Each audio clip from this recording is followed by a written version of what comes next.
dansk, engelsk, som det nu passer. Ja. Just whatever you want. You can do the ukulele. We can use that in the next Thursday, you know. Okay. Done for. Yeah. All right. So today I'm going to talk to you about entrepreneurial processes, and I hope this is something completely different for you.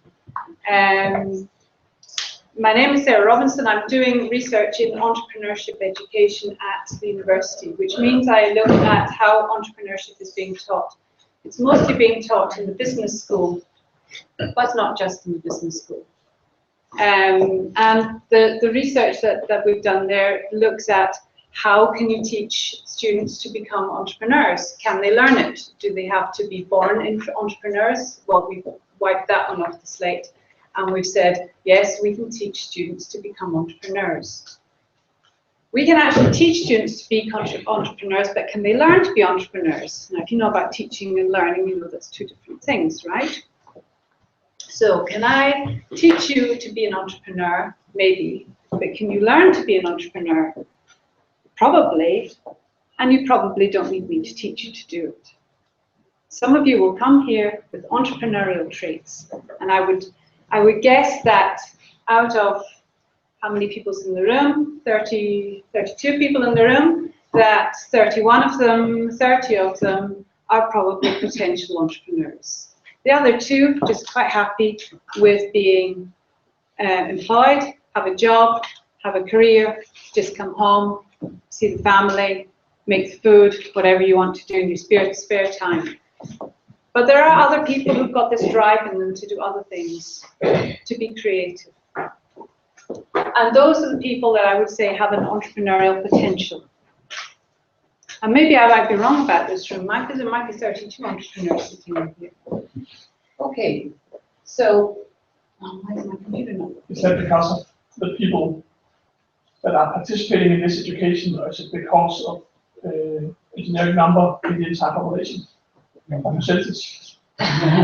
Yeah, I'm just making general comments here about just trying to get you to think about the fact that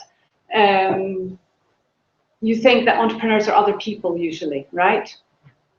But if I point to the fact that most of you actually do entrepreneurial things in your everyday lives, and I'll explain what I mean by entrepreneurial later, then all of you have the potential to become entrepreneurs. And that's every classroom, right?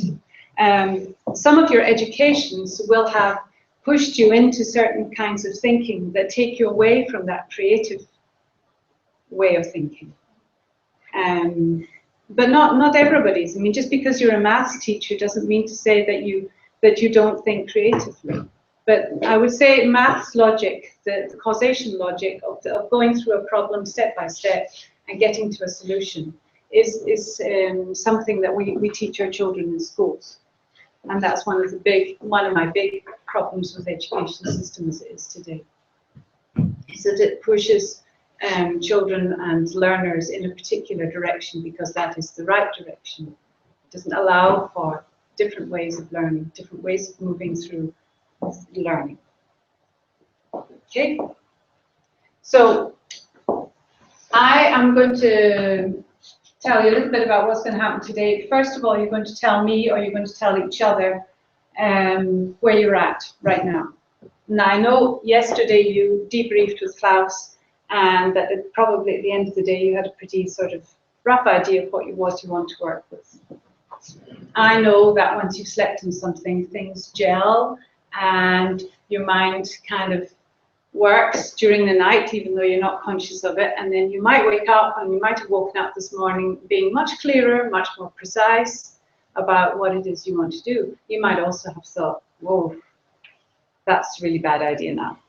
Or no, I'm not going to work with that. No, I'm not really happy about that. So as I said, things happen during the night. Your brain's working with these things. And that's what I want you to start with doing today. The very first thing, I'm going to get used to mind that. And then I'm going to get you to present that for me. So that's where you're at. The second thing I'm going to do today is to talk about the entrepreneurial process, what it is, and why you should know about effectuation. Now, I put a little video out for you on the on that board. I don't know how many of you have managed to see it. I'm not going to ask you to put your hands up. That would be too embarrassing. But I hope that if you haven't seen it, you will see it. It's just a 3-minute video about effectuation. And then we're going to talk about what your next step is. So what you're going to do today. Then I'm going to tell you a little bit about the design process and your journey. So we're going to look at your journey from now, from today until the end of you producing your product. So how you plan for prototyping and producing your product, whatever it's going to be, and eventually going to the exam at the end. So my question to you today is, what are you aiming to achieve? And I'm wanting you to mind map, so put some paper out there. You have got 15 minutes. I'm going to ask you to work in your group, and you have to answer these questions. I want you to mind map it, and so you present it in any visual way you want to do it. Who are you as a group? So I want you to put down on this paper all the competences that you're coming with, all your interests, all the things that make you a group. Once you've done that, your second question is, who do you know? So I want you to think about the networks you have which might provide you with resources. Okay, I know somebody who has access to this, I know somebody who has knowledge about that, I know somebody who has, and so on. So put those in. So you've got a who am I, you've got a who do I know, and then the next one is the problem you want to solve. The problem you want to solve, you were given yesterday by Louise, and she gave you presumably something that was very broad, something about the library, something about virtual world, something about the physical world, and bringing those together in the library. Okay, that's a big problem. If you're still out there at the big problem, that's what you write down, because you've actually got some ideas about what it is we want to solve, and maybe more precisely, what particular area we're looking at for solving this problem. Then you can write that down, maybe in another bubble on your mind map. What you need to think about is who has this problem. And I want you to identify who it is that has the problem, or who it is that will be your users. Right? I want you also to try and decide, if you know already, how these people understand their problem. Now, you might not have too much knowledge about that, but I just want you to think about it. And then I want you to do, the final part is, what do you have that can help solve this problem? So this is where you look back to who we are and who we know, and try and link those things up to the problem and to solving it. So what is it? What are the resources I can bring in? What are the competences I can bring in? How do I feed into this problem? Because if you can't link yourself to that problem, then I think you should think about another problem. That's what the mind map will do. It will visualize it, it will make it concrete for you, and it's a really, really good way of starting any kind of idea generation, problem solving work. Okay, I went very, very quickly through that. So does anybody want me to explain any of those points again? Or does anybody want me to explain any more about what I've asked you to do? Yeah. I just want to know, because we have already been doing a lot of mind maps about who we are and what competences and what resources we have. So yeah, I know, but should we do that every time we have a new problem, or should we, like, when we are already into? Yeah, you should do that every time you have a new problem. Yeah. Okay. Yeah. It's really boring, but when you bring this group of people together, and if you know each other, you can do this really quickly, right?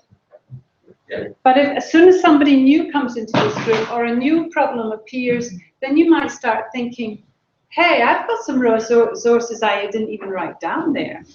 I could actually use them. That's why I want to solve this problem. But I didn't write them down there. Why didn't you? Right? So those are the kinds of things I want you to become aware of. What is it you as a group bring to this problem? Yes. So we can't just expand our current mind map as long as it doesn't become sort of a mess. A mess.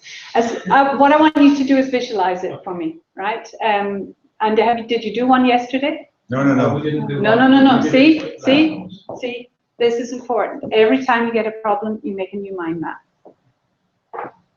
So this is the first time you're going to visualize what it is you're going to work with, right? Because you didn't do it yesterday. Is this one? This is one or two mind maps. This is one mind map with both our resources and our current problem. Yeah. Okay. Mm-hmm. So on the mind map, I want an area with who you are, who you know, what the problem is, who has the problem, and how they understand that problem, and how you can link yourself to solving those problems. Okay. Is that all? Is that clear? Very clear. Good. I'm thinking 15 minutes. Is that enough time to do it? You decide that. No? You want half an hour? Yeah. Half an hour? No.